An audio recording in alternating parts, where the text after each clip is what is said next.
ugasanga Prophete Joshua ari guha aba content creator ibifaranga, ba Yamamare ari kubaha amafaranga, ba Denise ari kubaha amafaranga, ba Ndahiro Valence ari kubaha amafaranga, ba Berize, ba Tereza, ba buri kantu na buri nguni ari kubaha amafaranga. Nyamara njyewe mwene wabo wa Prophete Joshua nishwe n'inzara, ndi gusabiriza ibiryo, mvi ndimwe na Prophete Joshua. Niki cyatuma akomeza gusaga kujugunyanga amafaranga muri rubanda kandi ngiye tuvi ndimwe akanyirengagiza? Iki kibazo ugomba kukibaza byanga bikunze.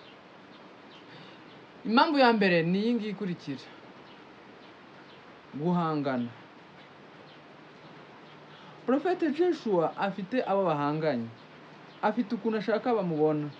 Arifuza kuba nka Awilolo Ngomba, arifuza kuba nka Diamond, arifuza kurenga kuri The Ben. Ibyo byose rero bituma anyirengagiza, yego, nyirengagiza agafasha rubanda.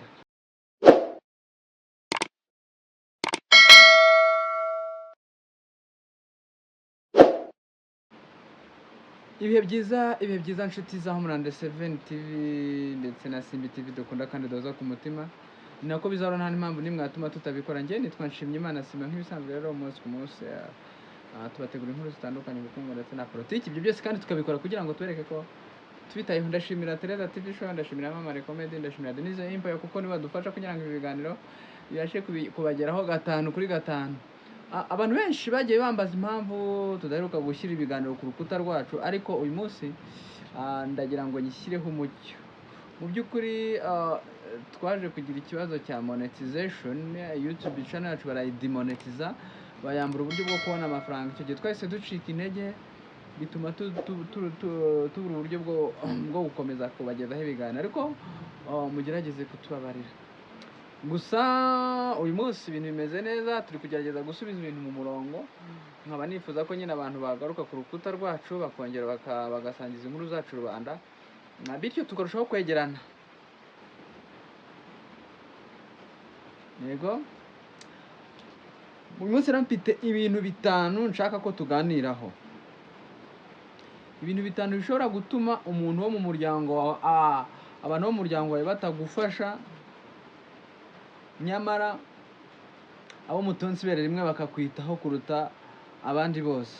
Yego, ugasanga wenda nkanjye niba mvukana nka Prophete Joshua n'urugero, ugasanga Prophete Joshua ari guha aba content creator ibifaranga, ba Yamamare ari kubaha amafaranga, ba Denise ari kubaha amafaranga, ba Ndahiro Valence ari kubaha amafaranga, ba Berize, ba Tereza, ba buri kantu na buri nguni ari kubaha amafaranga. Nyamara njyewe mwene wabo wa Prophete Joshua nishwe n'inzara, ndi gusabiriza ibiryo, urumva, muri rubanda. Ubwo rero urumva ibyo ni bimwe mu bishobora gutuma nyine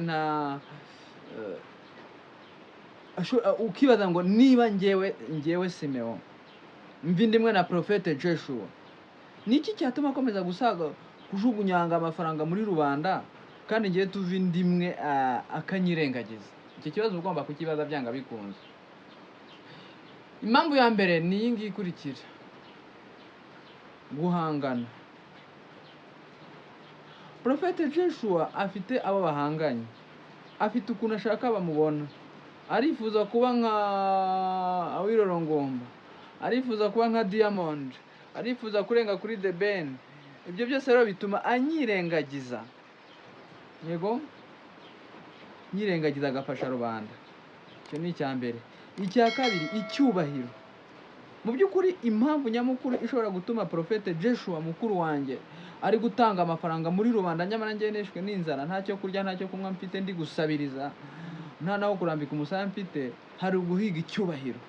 Arashaka ko bamuvuga, arashaka kumenyekana, arashaka ko abakobwa bamukunda, abakobwa b'isi yose bamupfukamira, arashaka kuba nka Godfather, arashaka kuba nka Bruce Melody. Abantu nk'abo, ibyo byose rero byo guhiga icyubahiro bituma wibanda ku bindi bice runaka, amafaranga n'imitungo yawe ukabikwirakwiza muri rubanda, ukirengagiza mwene wanyu. Impamvu ya gatatu ishobora gutuma Prophete Joshua mukuru wanjye atama amafaranga nyamara akanyanyagiza muri rubanda: depression, uburwayi bwo mu mutwe. Hari igihe umuntu agira gutya akarwara indwara yo mu mutwe, akarwara igisa n'ihungabana. ihungabana, afite ubwoba bw'uko abantu batamwubaha, afite ubwoba bw'uko abantu batamwitaho cyangwa se badakora ibintu runaka. Ibyo byose kubera ko abikeneye kandi nabi, agapfa mu mutwe. Yamara gupfa mu mutwe bigatuma atangira gutagaguza amafaranga, yego, mu bundi buryo kuruta uko yamfasha. Uburyo bwa kane bushobora gutuma Prophet Joshua atagaguza amafaranga muri rubanda kuruta uko yayafashisha abandi bantu bayakeneye, yaba mu muryango we cyangwa n'abo hanze bariko bakennye. Bwo burakomeye. Ubujiji.